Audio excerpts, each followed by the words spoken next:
somebody told me a wonderful story, which you should know because you might, draw comfort from it.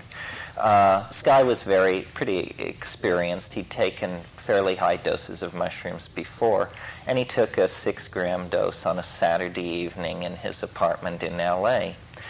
And this heart thing began to develop that he identified as a fibrillation or something. So he tried to hold it back and not notice, and it kept getting stronger and strong. It never lets you do that, by the way, the not noticing. It's a paradox. You didn't take this to not notice.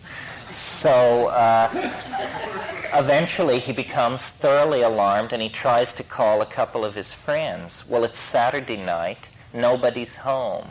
So then just this tremendous sense of abandonment settles over this guy. His friends aren't there when he needs them. He's going to die here in his apartment and be found days later, so forth and so on. And he gets this ball rolling, see? So finally he despairs. He's a psychotherapist, an MD, blah, blah, everything. He despairs. He calls 911. So they come, they get him, they rush him to the hospital, they put him in a ward, by the time all this has happened, and he's gotten all this attention, and probably a little seconal, he's feeling pretty good about it all. So then he says to the guy on duty, he says, I feel like I have to tell you, I took psilocybin mushrooms. Do you think that brought this on?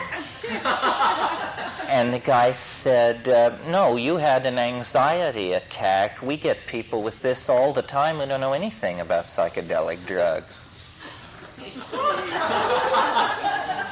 So, it isn't the drug you have to worry about, it's yourself. You have to discipline your hind brain. You have to be able to say, listen, shut up! We're going to come through this, just shut up about it. Because it's saying, but don't you think we should call somebody?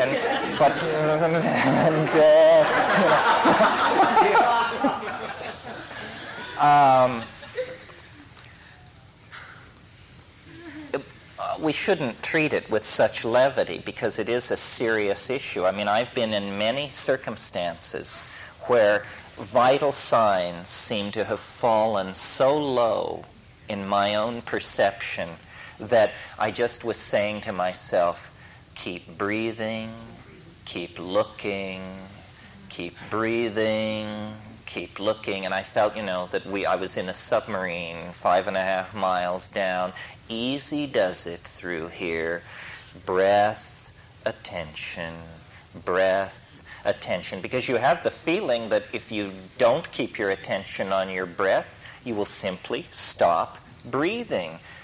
Well, now, it's interesting. People who don't worry much about psychedelics, you tell them a story like that, and they say, well, isn't that the bit that you take these drugs and you think you're dying and then you get straight and then you don't die and then you're really happy? Isn't that what it's supposed to do? I thought that was what it was about.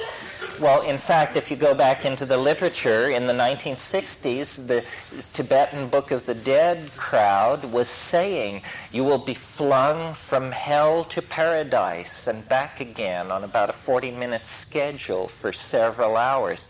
And they prepared themselves for these bad trip situations by anticipating it. And I don't really think there's that much to it. I think your mind is very fragile in that state. And, a bad thought quickly becomes a cascade. And you have to know how to stop these cascades. A very practical technique that I use is I take a hit of cannabis. Thinking you're going to die, at least for me, is not all that rare. I mean, if somebody invites me to go sailing with them on the bay on a Sunday afternoon, at least twice in the afternoon, I will sign off completely and just assume that's it, Maybe I'm a little paranoid, or maybe I have crazy friends.